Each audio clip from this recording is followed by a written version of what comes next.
The problem statement from GATE Physics 2011 reads as follows. In the following circuit, TR1 and TR2 are identical transistors having VBE equal to 0.7 volts. The current passing through the transistor TR2 is. We are given a circuit here with two transistors, a resistor and a voltage source, and we are required to find the current passing through this BJT TR2. This is a multiple choice question with one correct answer, and we are required to find the correct one. Now, in questions involving the BJT, especially where the DC analysis is concerned, we must first of all try to identify in which of the regions is a particular BJT operating, because that will determine the nature, the value of the current and the characteristic for a BJT circuit. So, for instance, if you see just at the bottom right, where it's the cutoff, where it says the cutoff region in orange here, you can see that. So there the base emitter and the base collector both are reverse bias. So just to clarify, so usually this is an NPN BJT. So this is an emitter, this is N type, this is base which is P type, and this is a collector which is again N type. So usually electrons will flow from here to here and then from here to here. This is the most common mode of functioning, which is the active operating region, in which this junction, this PN junction is forward bias, and this PN junction, the base collector region, is reverse bias. So electrons will be injected, huge amount of electrons will be injected from emitter to the base, and where a large electric field between base and collector will sweep these electrons to the collector side, and that region is the active region, which is denoted between the points B and C over here. For amplifiers, we prefer this region.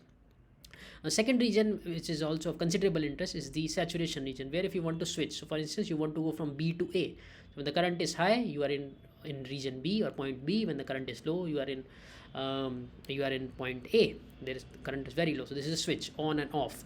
In this case, this region is known as saturation region, where base emitter is again forward bias because you want to inject a lot of current, but the base collector is also forward bias when you want to operate in the saturation region. Cutoff, I already told, is very less amount of current flows, and because both the junctions are reverse bias. And these are the two transistors that we have, and note that we have been given VBE equal to 0.7 volts. So this is VB, this is VE, and this is VC. So let's try to identify whether this is which region is operating. So VBE, so this is P and this is N. Note, this is NP and BJT. So this is P, this is N, this is again N. So this is 0.7 volts, right? So this is 0.7 volts over here. This value is 0.7 volts. So P is at higher potential as compared to N. So this means base emitter is forward biased. So I'll say base emitter forward. What about base collector? So you see base and collector are at the same potential. They are shorted. So essentially you are neither forward nor reverse. You are somewhere between active and saturation. This means you are exactly at this point. But for the sake of simplicity, just to simplify our analysis, we'll assume that it's in the active region itself. So I can say that base collector is again reverse. So this would mean this is in forward active. So transistor 1 is in forward active mode. Okay, so we'll just assume that is the case. All right. So next, what I'll try to do is we'll analyze transistor 2. Again, this is N, this is P, and this is N. This is again 0.7 volts, right, because this was given. So P is at a higher potential as compared to N. So I can say base emitter is forward bias. What about base collector? So base collector, if you recall that this was connected to plus 5 volts, right, and this was grounded, and this is 0.7. So N is at a higher potential plus 5 as compared to P, which is at 0.7. This means this is a reverse biased. So base emitter is forward bias, base collector is reverse bias. This means it is in active region. So we can say that transistor 2 is in active region. So we have seen that both the transistors are in the forward active or the active region. So these are the two transistors. So this is in forward active or active, whatever you may want to call it. This is again forward active or active region. This is what I had talked about, that electrons will be injected from emitter to the base.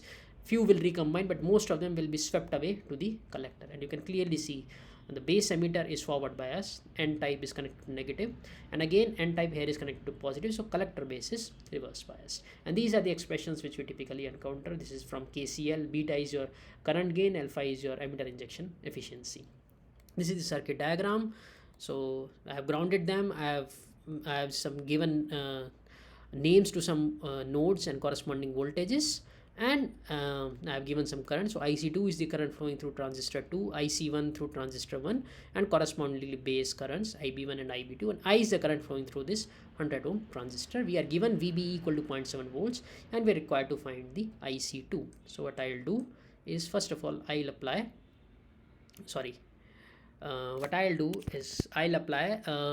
KCL at this node, at VC1 node. Okay, so first we apply KCL at VC1 node.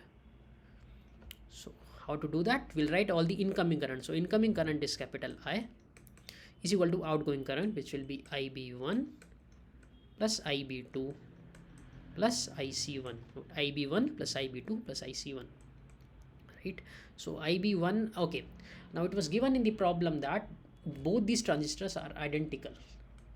What that would mean is that beta 1 is equal to beta 2 for both of them, and since VBE1 equal to VBE2, which was given at 0.7, this would mean that their IE1 will be equal to IE2, and accordingly IB1 will be equal to IB2, because these are identical, right? IC1 equal to IC2. So you can see that they are identical and the currents are mirroring each other.